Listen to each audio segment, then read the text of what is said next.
My guest today is Loz Antonenko. Loz is a qualified fitness instructor with additional qualifications in life coaching and cognitive behavioral therapy. Today, she's going to share with us her inspiring story about how she went from having debilitating diagnoses like ADHD and ulcerative colitis earlier on in life to becoming an unstoppable force of nature as a life coach and motivational speaker who helps others achieve their goals and become unstuck, which is the topic of a book she has authored. So without further ado, I warmly welcome Loz. Thanks so much for joining me for this chat, Loz. I'm excited for you to share your messages with the audience that we have interested in building their brain health and their well-being and all of that fun stuff. So what I would love to do first is talk me through your background and how you came to be a public speaker and also, obviously so deeply ingrained in health and well-being. Well, first of all, thank you so much, Beck. It's an absolute honor and a pleasure to chat with you and to share with the people that are listening. And I think the story for me as to how I got to this position as a professional speaker and I guess an advocate for being healthy and fit with simplicity is that my own personal journey kind of ended up pushing me in a direction which I'm in at the moment. I mean, if you told me 10 years ago that this is the life that I'd be living and this is the path that I'd be taking, I would have told you were an idiot, because there's no absolute way that I could have imagined that the shy, body conscious, underconfident young woman that I was, that was, in a path of business with a degree in IT, could possibly be a health, fitness and well-being expert. But it just shows you that sometimes life happens for you rather than to you. And so many of us are attracted to the space of health and well-being through personal challenges and through personal experiences, as I know you certainly have been. And for me, that journey started very indirectly at the end of high school. I was never a sick kid. As a small child, I did suffer from chronic bronchitis, but I guess as a kid, I was never really unwell. I struggled with ADHD and attention deficit challenges, and I was medicated from 1998 before ADD was cool. Wow. I got diagnosed actually. And they put me on dexamphetamine, and that stunted my growth. I actually stopped growing as soon as I started taking that medication. I'm exactly the same size I am. I'm nearly 40. I'll be 40 in a week and a bit. I'm exactly the same height I was when I was 13 years old. I actually have clothes from when I was 13 that I can fish out, and they're all cool again. They're all back in trend, which is hilarious. Yeah. I know. I see the same thing happening. I'm like, why would you bring low-waisted pants back? Like they would not. Midriff tops. Why did we... Anyway, side quest. But we'll come back. So I am warning you, I do have ADHD. So there is a high probability that through today's conversation, we're going to sort of go north, south, east, and west under the overpass, the underpass, and come back onto the highway. So I was medicated for ADHD, but that was really it for me. I ended up developing glandular fever when I was 16 years old. So I was quite unwell, and it's interesting because that was kind of non-eventful in terms of health. It was just a thing that happened. But I realized that was kind of the beginning of this journey for me. So Epstein-Barr virus, very sick, sits in your system for a very long time, pretty much just dormant until something happens. And then at the end of high school, on the very last week of high school, when we were having our breakup, I had some bad pizza that was heated and went cold and then reheated, and I ended up with food poisoning. And so I look at those two events, even though they were very separate, they kind of laid the foundations of what was to become a very challenging journey to navigate when it started to unravel. So I went to university. I had a scholarship in information technology, and about halfway through my university studies, I started getting quite unwell in terms of I was rapidly losing weight. I started pooping blood, and there's no way to sugarcoat that. I thought I had bowel cancer, and I'm, in my early 20s, freaking out. I got down to 40 kilos and was basically taken to hospital, push and pull from one specialist to the other. They diagnosed me with a condition called ulcerative colitis. So for those of you playing along at home, ulcerative colitis is a form of inflammatory bowel disease. There's a few different types of inflammatory bowel disease, but I have ulcers that develop in the lower part of my bowel, normally triggered by stress. So I had a specialist, and the specialist said, okay, well, here's a bunch of corticosteroid drugs. This is probably going to stop you. Yeah, I know. Everyone's like, oh my gosh. Here's some drugs that are going to help stop the bleeding. Maybe look at following a gluten-free diet. Like there's some studies that show that that can reduce inflammation. Slap me on the bum, sent me home. And so what then happened was, okay, I stopped the bleeding and I started putting weight back on, but then I kept putting weight back on and I kept putting weight back on, and I gained 26.5 kilos in about 6 months. Good grief. I was very unwell. My fatigue level started going through the roof. I then got pushed and pulled from one medical specialist to the other. I started accumulating all these medical acronyms after my name. I then got diagnosed with polycystic ovaries, got diagnosed with fibromyalgia, chronic fatigue, a thing called PMDD, premenstrual dysphoric disorder, like more acronyms than anywhere you should really have to think of, right? Yeah. And at no point did anyone link any of this stuff to anything. It was just, these are all just random things. And unfortunately, the mainstream model of health in the system that we live in, it segregates the body into different systems. And so you've got one specialist that says one thing, but there's literally no correlation between your symptoms with this specialist and symptoms with another specialist. Yeah. And so I was finding that every month when I would have a period, I would get a flare-up of my ulcerative colitis. And I asked both my gynecologist and my gastroenterologist what that was about. And they were like, I don't know. I know nothing. And I'm like, well, but the reality is until really, really recently, almost all studies were done on men. Like they didn't know about these like kind of biorhythmic fluctuations we have with women. 100%. And human beings are very complex we're not microorganisms, we're big organisms, right? And we have a lot of little micro functions.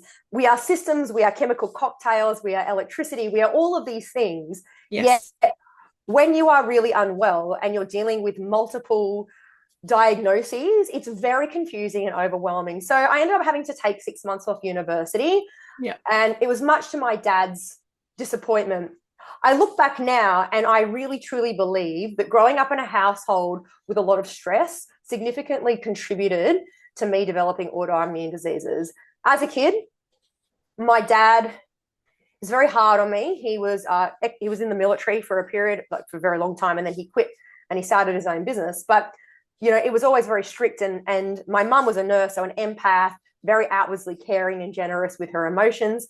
But I started to realize as a child, quite young, that I had to wire myself for success, because as soon as I started getting good at something and I achieved things, my dad would tell me how proud he was of me, and that was his way of expressing love.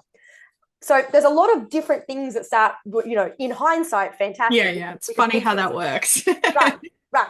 So I ended up returning back to university and graduating, but I was so incredibly unwell. According to the medical system, I was actually okay because I wasn't actively, in a flare-up with my ulcerative colitis, but my gut health was poor. I started going down the route of integrated medicine. I mean, lucky for me, my mum had a really open mind, and being in the medical field, realized there were certainly massive gaps in that space. Yeah. And she started to look at ways that she could help. So my whole family went gluten-free. I had all of these allergies. I saw a naturopath, I saw an integrative person, functional medicine, and started to slowly unpack my health in a different way, framing it with a different lens. Yeah. But then a really big momentous period of time sort of occurred between 2015 and 2016. And this would completely change the trajectory of my life to take me to where I am now, like being in this field personally and professionally. Yeah. So out of university, I started a business with my dad. So I basically graduated, was very unwell, was offered all these amazing job opportunities. I was offered a job writing feminist policy. I had a job lined up writing feminist policy for the Office for Women. And I also had applied and moved to the next stages of a cadetship program with the ACCC. So smart kid, but no confidence to do anything. And I was tired all the time. So I thought, I'll do the most rational thing and I'll buy myself a job. So my dad and I went into business, and we started a business in the mobility equipment and rehabilitation space. So we were selling things like scooters and wheelchairs and hospital beds and things to wipe your butt with and things to turn on taps with. So I had literally no experience in that space, but we built up a very successful business over a period of time. And for about 8 years, that was what my life looked like. So very predictable. I was very average, with my body confidence. I was never about how I looked or how I trained. I wasn't training actively. I wasn't really giving consideration for my health. I thought I was eating healthy. And then in 2015, my dad and I had a physical altercation in our mobility shop. My dad had hit me across the face, and everything that I knew to be true about my life, because I'd pretty much engineered my entire life around the expectations and belief systems of my father, came crashing down. But that was just the beginning. 6 months later, my husband, who was Chinese Ukrainian, two cultures where you really don't talk about your feelings and you save face, he committed suicide. Oh, gosh. And I can stand here as I'm on my treadmill at my desk having a conversation with you and 100% say that that moment was pivotal. The biggest. It was the best thing that ever happened to me. And I know that I can actually reflect back at that and actually see that for what it has been. It doesn't mean it was easy. It doesn't mean you get over it. But then a month after that, my grandpa died. And as somebody that had built an entire life around very masculine paradigms and having to hustle and grind and achieve, these three really significant paternal figures in my life were no longer there. These male role models, these yang energies, they were gone. And I had a really great psychologist at the time. And, I'm still quite sick, right? Yeah. And she just said, you need to go find something to do that's going to help you move through this stuff, because a lot of the stuff that you're going to have to go through, there's a lot of legal things. It's going to take time to heal. Yeah. And so I started going to a gym properly. Like I kind of was a member of a gym, but I was one of the 60% of people that never go. And right. So I started going to the gym, and it was interesting because I would go just before closing time. It wasn't a 24/7 gym that I was at the time. And so I'd go on the treadmill, and I just was in my own space, in my own zone, didn't want to have a conversation with anybody. And so I did that for a little while. And then one night, a lovely volunteer at the gym, an old fella, I still see him. He's in his 80s now. I see him and I surprise him. He never answers his phone, so I just rock up at his house and surprise him. But he said, look, I'd love to help you lift weights. And I remember looking down at the gym area at 8:30 at night time, and the only people that are there are middle-aged, balding blokes who are sweaty, grunty, and stinky. And I said, mate, like, I'm not really interested because I don't want to look like that. And he said to me, you can't look like that because you don't have like testosterone hormones. Like you would have to like take hormones. I'm like, oh, okay. He goes, you'll just get toned and you'll feel really good. And you'll start to have a better mindset. And I was like, okay, well, I've never had conversations like this with anybody in my life. So instead of beelining for the treadmill, I went down to the weights area the next day. And it's interesting because these balding, middle-aged, sweaty, grunty, stinky men were actually really, really nice, and they were very, very helpful. Yeah. And, they're old school guys training in a gym. And so we were having conversations about things that I'd actually never engaged in conversation with anybody about before, Beck. I mean, we were talking about personal development. We started talking about goal setting, started talking about nutrition. They introduced me to podcasts. I got introduced to audio. So this whole world was like, you just happened upon a gym full of enlightened men. I know. Well, it was a PCYC, so you had a lot of cops and other people who I guess had a lot of life experience. Yeah. And so over a 6-month period, not only was I starting to engage in this brand new culture and attract this new culture into my life, which was so polarizing to the life that I'd had. It was quite negative. I was quite a pessimistic person, very glasses half empty person. To, oh my God, I've got these amazing, uplifting, high vibing people in my life. My body started to change. My health started to change. My gut started to heal. And in 6 months, I made a decision to do a bodybuilding show. So my husband was very fit and he wanted to do a show, but he had no confidence to do that. So I thought, I'm going to do one in testament to him. Unfortunately, what then ended up happening is I have ADHD, as I said, and so I get really hyper-focused on things. Instead of doing one show every 2 to 3 years, I did about 13 shows in 14 months. So I went to the I know. Good grief. I went to the absolute extreme. And way to punish your body too. Right. With a lot, with what you had in the background. 100%. And through that journey, it's interesting because in that world and in that little microcosm that is like the bodybuilding space, there's a lot of behavior that goes on there that I think is quite normalized within the bubble. But looking on the outside, looking in now, it's so obvious how toxic it can become. And so it's interesting, at one of my last shows, I wanted to have a glass of wine the night before, and my coach said, hey, look, babe, why don't you consider snorting cocaine, because there's no calories in that. And I was like, what hell have I just like, what am I in? What is this? I had 100,000-ish followers on Instagram. I was being externally validated for my toxic behavior from the outside. So, I was chasing likes and everyone's like, oh my God, you look so amazing. I was counting every single calorie in. I was training 3 hours a day. I was on social media for 7 hours. I was still running the mobility store on my own. I had to engage staff and put my big girl pants on. It was so much. Through that journey, they found a tumor in my brain on my pituitary gland and also a hole in my heart.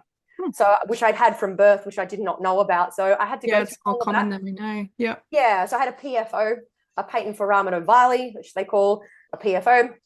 And so I have a septal occlusion device in my heart now. But, I kind of went through all that. I had surgery and I had like massive injuries. And kind of when that penny drop moment occurred with that comment from my coach, I was like, this is insane. What am I even in? And I met another guy who I would end up marrying. And he said to me, like, what are you even doing this for? And I think I identified over a period of time that I actually had this massive gap in my life. I was very inherently unhappy. I was so stuck. Even though I looked great, I was so embedded in this toxic culture of needing all of this external gratification, and I needed people to help me manage my life. And so because I've been such a curious person my whole life, and I started my first business at 15, so I'm always about problem solving, and that's how you get into IT, you're solving problems. I went, okay, I'm going to go and become a personal trainer. And so I thought, okay, if I can study and learn about that, even just for myself, I don't really want to actively work with people, but I want to learn about the human body so I could be a better coach than the coaches I've had. So I went into my certificate 3 and certificate 4 in fitness. And then I realized after finishing that, I was like, oh my God, like I literally learned nothing about how to have conversations with people and help solve people's problems. So then I studied life coaching, and then I studied nutritional stuff and cognitive behavioral therapy. There was about 13 different modalities that I ended up covering over a period of 18 to 24 months. And it's interesting, none of that had the intention behind it of, oh my God, I want to work with people. This is going to be a career change. This is what you're actually going to do. It was like, I actually need to do this stuff for myself. I need to learn about this stuff. I want to understand why I have become so stuck in my life, not just in my life actively, but in my health. And all of a sudden, my health miraculously got better. Like, wow, it was not really that crazy. But it's funny how when you start to unpack it and realize the cause and effect of a lot of the inflammatory things that were going on, it was pretty clear to me that stress was a massive trigger. My gut health was a massive trigger. Yep. My cognitive capacity, having ADHD, was massive. I actually went off my ADHD medication, haven't been medicated since. And I kind of got to the end of that and I completely changed my life again. So I came back to a new normal, a sustainable lifestyle. I had developed, not, counting all my calories and not training obsessively. And people started to notice, and people were like, oh my God, like, how did you do that? And I was just like, well, I just do what I always do, which is I never give up and I keep going. But then I realized, get on with it. Yeah. Right. And some of us are just wired for resilience. And I realized that actually that's not that common. So I reverse engineered how I'd gotten unstuck. And I created a process that was replicatable that I could actually educate people on and take people through. Then I accidentally wrote a book, because that's what happens. Accidentally? Okay. You just tripped over and fell, and there it was. And there was a book. It was interesting because I reflect on those really hard times, and they were the biggest catalysts for change for me. And here I am now. I've sold that mobility business. So I actually sold it only a few months ago, after nearly 20 years of running it. Yeah. And now I'm full-time doing this stuff. So I do believe that the harder you work, the luckier you get. I don't feel like I work a day in my life. I've gone from being a coach to a professional speaker and an author, and I guess an expert and an advocate for helping people realize that getting unstuck and being in just a state of, to begin with, good health, with air quotes around it, because it's just good. It's not as hard as people think. And I believe that we live in a capitalist society which is run by big ag, big pharma, big food, and people who have little knowledge, loud mouths, and great marketing skills, who are just trying to sell you something. And a lot of the spin that they put on that typically is that you must have this thing to be successful. You must have this thing to be healthy. You must have this thing if you want to thrive, if you want to unlock your money mindset. But no amount of 4 a.m. ice baths saunas, affirmations, handstand push-ups are going to get you unstuck from your life if you are not eating, breathing, sleeping, moving, or hydrating at just a baseline level. I mean, 9 out of 10 deaths in Australia are caused from chronic disease, most of which could be prevented if we just looked after ourselves. And that's kind of the premise of everything that I teach now. Like, being healthy is easy. This is the concept of your book, which is called... Oh, get that. Can I say a swear word? I guess so. We can always beep it out. Okay, well, it's called Get the Fuck Unstuck. So you could say Get the F Unstuck if you wanted to. Yeah. And the premise of that book is exactly that we sort of drive around our cars, which is our body, with these 5 handbrakes on it. I call them handbrake habits. And that's our eating, our breathing, our sleep, our movement, and hydration. And they all interconnected. But if we just focus on unlocking one of those handbrakes, and we spend 4 weeks focusing intimately on working out how we can just make it a little bit better, what you find is the other handbrakes automatically start unlocking themselves, and getting unstuck isn't that challenging. The biggest thing is that we get distracted by lots of other peripheral things that we think are going to save us. So the biggest game changer I find for people is actually their eating is terrible. And most humans, especially in the Western world, in Australia and America, we follow the standard Australian or the standard American diet. And if you abbreviate that, it abbreviates to the word sad. Right? Yeah, true. Yeah. And, I mean, I think a lot of us don't know what you don't know. There's a lot of information flying around about what is or what isn't a really great diet. But we're the sum total of those habits that we do, 8 out of 10. 100%. But often what happens is people will focus on the 1 or 2 times that they slip up. And, that's superfluous, really. It's the stuff that you do every day that matters. It is. And it doesn't have to be perfect every single time. In fact, it's never going to be perfect every time. And if you're seeking perfection, you need to bark up a different tree. Yeah, that's a stressor as well. That's a source of stress. 100%. And I always suggest to people, apply the 80-20 rule. 80% of the time, be on point with everything, do your best. But 20% of the time, and this is about reducing your threshold of unacceptable stuff in your life. I mean, when you start to feel good, nothing tastes or is as good as healthy feels. So when you start to actually feel great and get those results that you've been seeking for a while, like your energy's back, your mojo is improving, your cognition at the beginning of the end of the day is actually not declining, you're not reaching for sweet things or caffeinated beverages, your sleep actually improves, your skin improves, your gut health improves, like all of the things that are sometimes more subjective than objective measures. The reality is once you hit that point where you're like, oh my God, I feel good, you'll be less likely to do the things that make you feel bad. In fact, you'll become more sensitive to the things that make you feel yuck. And so you are actually reducing that threshold. And I think the biggest challenge, Beck, is that people's thresholds these days are so big that they'll just let things slide and slide and slide and slide and slide until it's some catalytic implosion in their life. And like, oh my God, I got to try and fix the thing now. And then it's a lot harder to reactively try and fix something rather than proactively trying to do things. Yeah, and what I like about the way that you kind of break it down into handbrake habits is that, they're these small, easy things that people can do daily, like that are so underestimated, but actually have a profound impact. Like I know I also find myself saying certain aspects of the same habits to people till I'm blue in the face, and people think, oh my God, it can't possibly be that simple, but it is.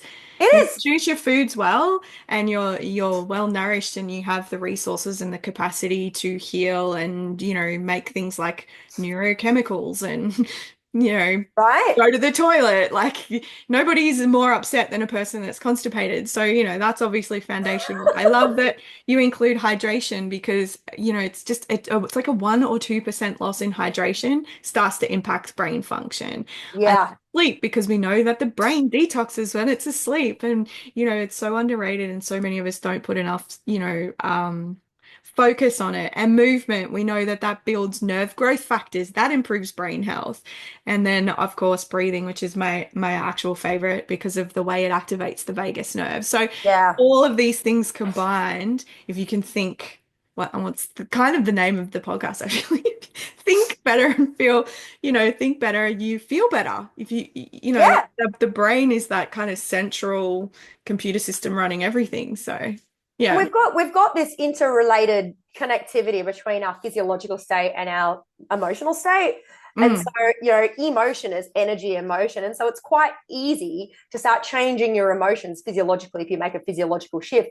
But at the same time, if we can create physiological interventions in our life where we're just optimizing what it is that we do. I mean, I'm actually having a conversation with you on a walking pad at my desk because I'm all like, well, I may as well. Like, I'm just going to be sitting down, and sitting is a sport our bodies aren't trained to do. So why would I not use this opportunity to get a little bit more movement? And I think it's just thinking a little bit more laterally. So many of us, we are conditioned to sit within this little box that society puts in us. Okay, we've got a lot of work from home stuff now, so people are spending more time in their house. There's no separation of duties between what goes on at the house, what goes on at work. We're sitting so long in poor posture, so it's really quite challenging to have good breathing patterns when we've got what we call tech neck, and we're hunched. We can't activate our diaphragm. So straight up, our brain isn't getting the level of oxygen that it actually needs to be at any reasonable level of cognition. Yes. We're not drinking enough water. In fact, we're just drinking a lot of hyperpalatable drinks that are engineered, or formulations, because they're not even food. Yet we're undernourishing our brain, and we are always put sleep on the back burner when we're trying to be productive. Sleep is the first thing to slip. Yet sleep is where our lymphatic system is able to detoxify so that we can actually wake up fresh and be back on the ball. And so we're constantly fighting this uphill battle every single day because we're under this immense pressure with the cost of living going up to have to be productive. And productivity has become, being productive has been the new normal. Yet it doesn't have to be that way. I mean, if you just spend a little bit of time, the reality is you're already doing the 5 handbrake habits. Like, every single person on the planet is eating, is breathing, is sleeping, is moving, and is hydrating. Without any of those things, but without any of those things, we would die. 100%. Right? So if we can just get ourselves to a baseline, reasonable level of good health, we would relieve the burden on the medical system. Most of us would feel okay. Our productivity, literally, we would remove the glass ceiling of potential that sits over pretty much every single one of us. I think the world would just be a better place. Yep, we continue to reach for these big hacks. When you are stuck, you do really elaborate gestures to try and prove to yourself that you're getting unstuck. It's like, I'll go to Tony Robbins and walk on hot coals, and I'll rah my hands in the air. I'm going to download every single app, a mindfulness app. I'm going to download and read every book that's ever been written about this thing. But information acquisition does not equal transformation. And so many of us are just there, I'm just going to acquire all this knowledge about this stuff. It's like, you actually have to do the thing. And yet there's then conversations at the flip side of that. I was like, let's just manifest this. I'm like, I'm going to call bullshit on manifesting. Like, hey, I'm human design. Like, I'm a manifester, right? Like, I literally can put an idea out there and it will happen. But it's the steps you take. It's not magic. It's not magic. No. It's the intention that's set behind it. Yeah. And it's just, every decision then is enacted in accordance to, will it take me higher towards my value system? Will it take me towards that goal, that intention that I've set?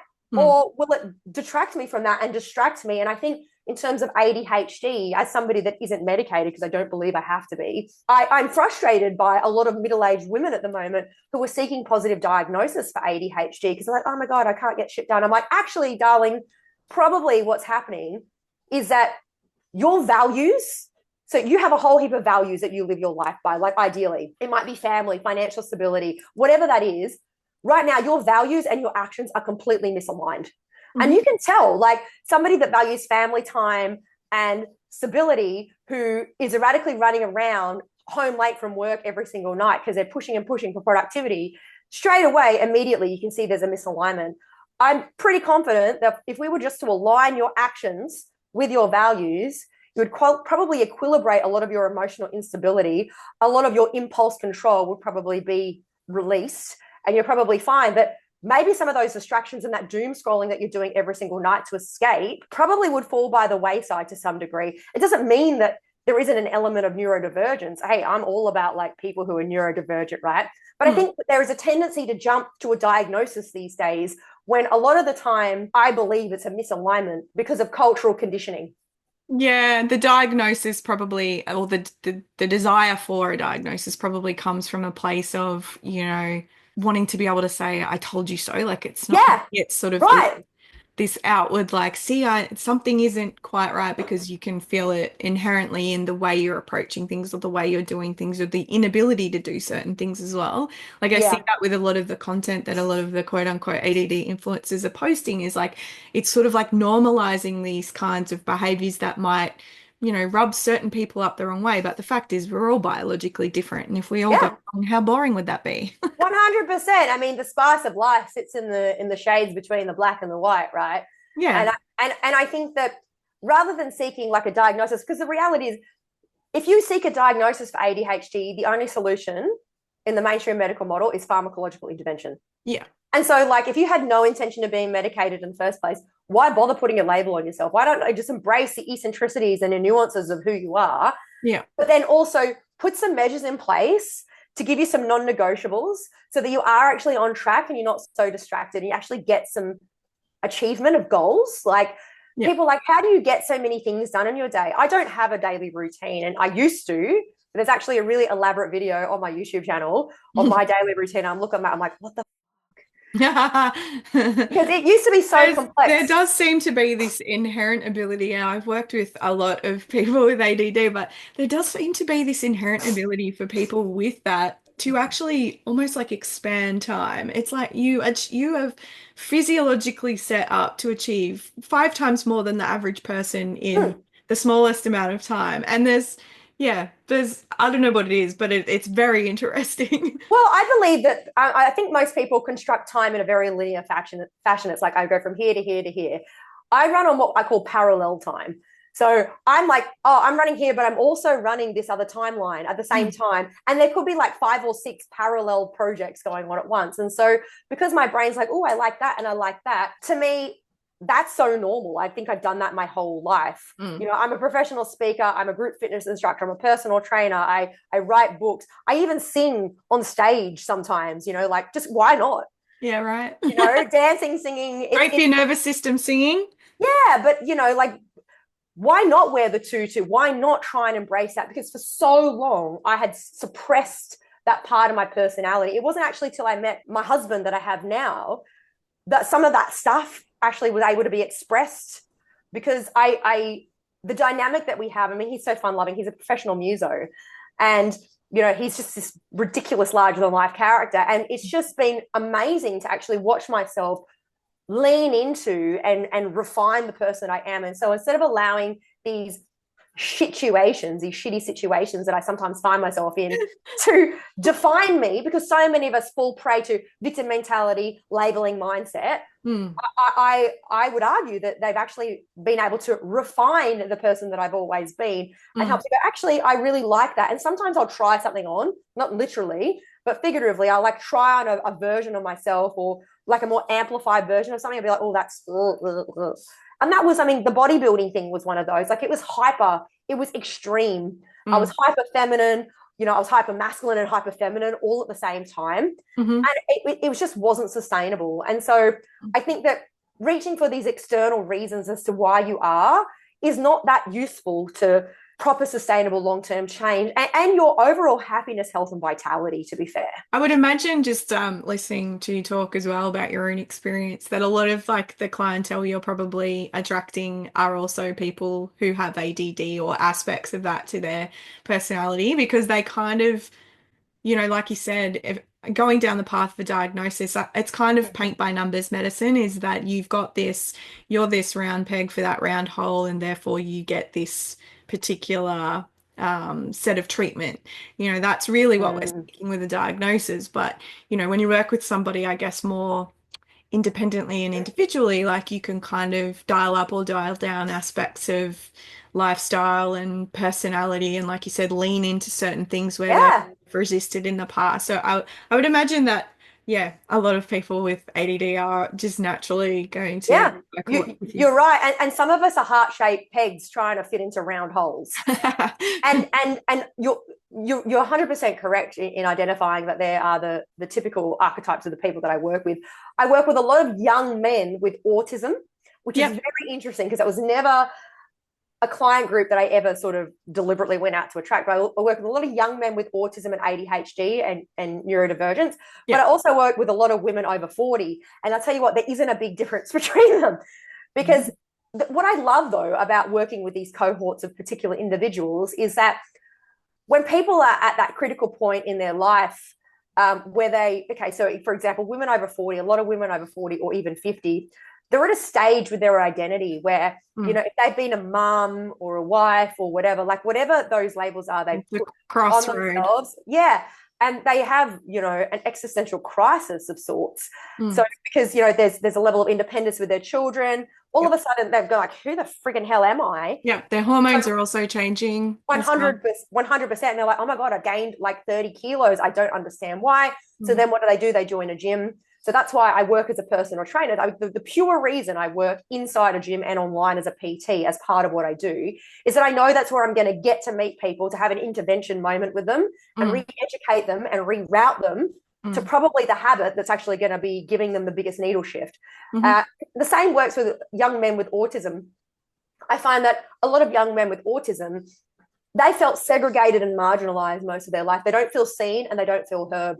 They feel unsupported and as a consequence have very limited confidence in themselves to be able to do things. And so a lot of their emotional regulation, if they've got some sort of funding through maybe the NDIS, can be managed through exercise and physical interventions. And so I end up working with them as a support worker or a personal trainer.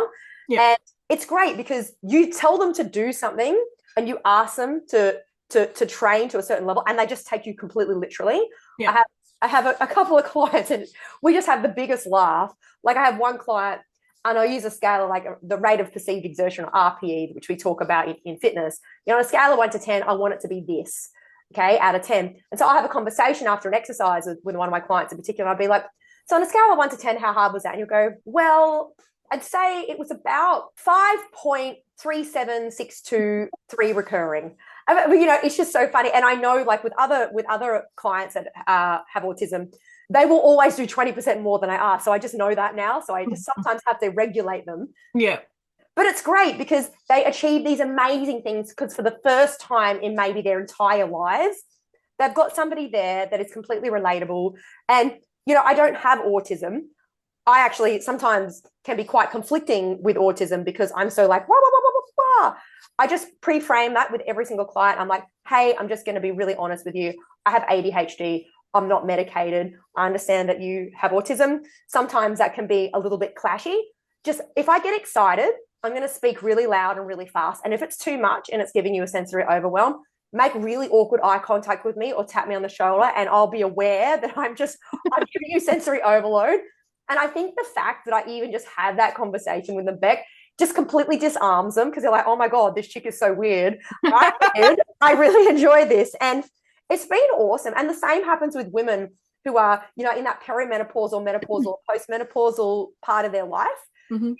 Sometimes they want to be seen and heard, and getting those women results. I mean, every single client that I work with gets incredible results because they're at a point where they just want to do the work. They're like, stuff this, I'm sick and tired of feeling blur or blur. They're the typical words that I get thrown. Yeah. Aren't even words. And they just want more mojo. And so just re-educating them on, okay, like, do you understand about your protein requirements? Do you understand that as you get older, your amount of calories per day actually decreases, but disproportionately, you need to eat more protein. Do you understand about your skeletal strength? Do you even know about that? Do you understand how strength training can be integrated? Do you understand that we need to diversify things because there's no point being able to lift heavy shit and run really fast if you can't reach your ass to wipe it or reach your toes to do up your shoelaces? Because being in the mobility equipment business, we sold multiple bottom wipers every single day. They're a device that extend the reach so you can reach your bum, and elastic shoelaces. So firsthand experience, seeing that in action in my community. Yeah. I think putting that into perspective for women, they're like, oh, I never thought about those things because it's always like, I just want to be a certain until weight. it's pointed out to you, right? Like I know I can remember being at a conference once and must have been talking about aging or longevity and just saying the surprising amount of people who can't get from a standing position into a completely laying down position and back up. Right. And you don't really consciously think about it. You're like, well, I'm getting up and down all the time. But you start to realize that as you get older, there does come a time where stuff like that is no longer inherently easy and you can't quantify it. Sometimes you just wake up one day and you're like, oh, hang on a minute. Yeah. that used to be easy and now it's not. And so, Yes. yeah, like that, they are these fundamental things of like those are showing signs of aging. They don't have to be, and they're reversible Mm. often with movement. But yeah, and it's sort of like that. You don't realize it until it's pointed out. Yeah, but this is going back to that reducing your threshold of what's unacceptable in your life. Because if we can start to become a bit more sensitive to what it feels like to be good, it means that any time that anything starts to waver, we start to notice it immediately. And Mm, this is that reprogramming and re-education of people, because we're always just like grasping at things external to us to try and solve our problems. But if we can actually go internally and have a better relationship with our bodies and mm, actually be more in tune, mm. it's surprising what you can find out. Like I am actually having this conversation with you. I've got two tumors growing inside my brain right now. And it's funny because I immediately knew something was off Mm. and I asked for blood tests because I'm like, something totally isn't right. And I have a growth on my pineal gland, and it's been really challenging to navigate because your pineal gland is the gland that regulates your melatonin, which is the sleep hormone, but consequently has an impact on your cortisol when you wake up. And so I started to notice I was really fatigued. I'm like, okay, I've hit my threshold now of what's unacceptable in my life. This Mm. fatigue is not normal. Mm. Ask for a blood test through an integrative doctor, because my mainstream medical doctor literally was like, there's nothing wrong with you. Mm. And it's like, I got a brain scan and I have like a half a centimeter thing growing on my pineal gland. And so Mm. only because I was so in tune and sensitive to changes inside my body, which 10 years ago, there's no way I would have noticed that. Yeah.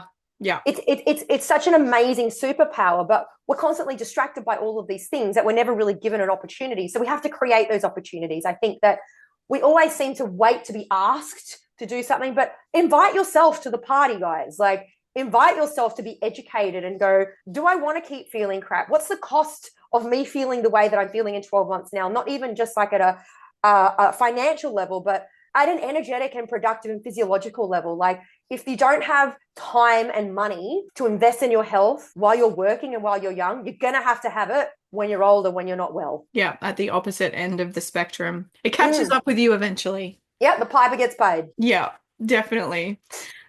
Well, and that's probably a really great place to wrap up with that profound last statement. But before we go, let people know, how do they find you? How do they work with you? Give people all the details.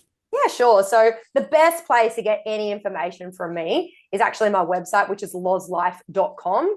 But also social media. If you look up the handle Loz Antonenko, you spell it as you say it.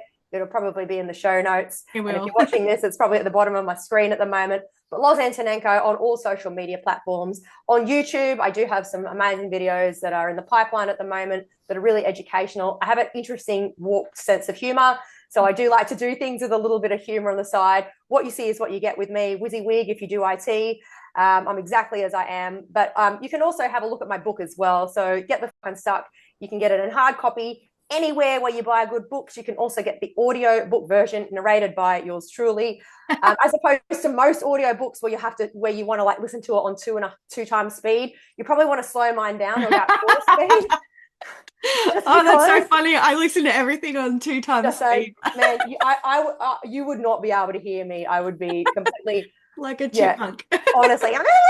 And then it's also an ebook version. So anywhere you can get it on Kindle, you can get it on Audible, anywhere where you get your ebooks or your audio books. That's probably the best place to start. Or just reach out, send me a DM. I'm really friendly. I literally respond to every single message that gets sent to me. Well, thank you so much for your time. I truly appreciate it. It was really, really fun to talk to you. Oh, it's been such a laugh and an absolute pleasure, Beck. Thank you so much.